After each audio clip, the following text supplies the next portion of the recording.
Okay, so real quick, I just want to show you how inserting an entire document might be a good thing for certain situations.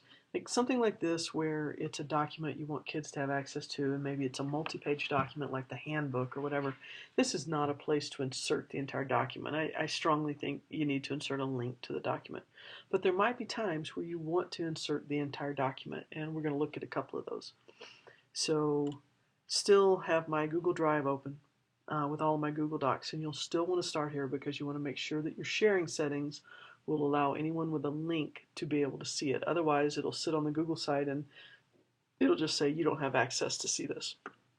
So what I've done is I have this presentation, which is kind of like a Google Doc version of a PowerPoint, and it's called iPad Training.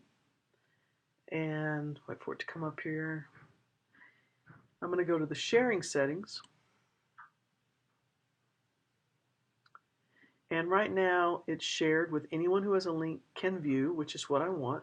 But in case that's not what you want, you click change and you make sure it says anyone with a link, and then the axis is anyone can view. I don't think you want anyone can edit, not while it sits on your website. So anyone can view, anyone with a link. And again, as long as your website is protected, you're not going to have a problem with this being out in the wide world. It's just going to be for people who have access to get into the website.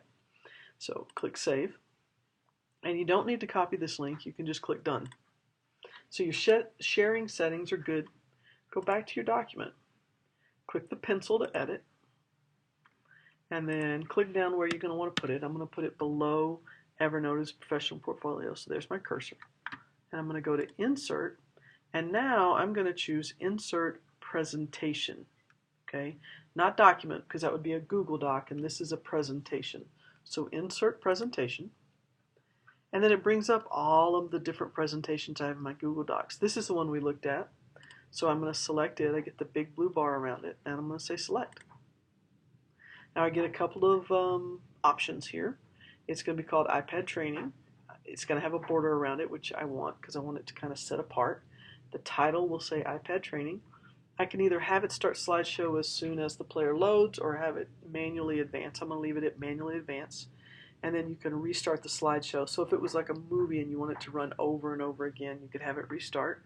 And then you can choose for it to be small, medium, or large. I'm going to shoot for the middle and take medium and click save. And what this does, once I click save here,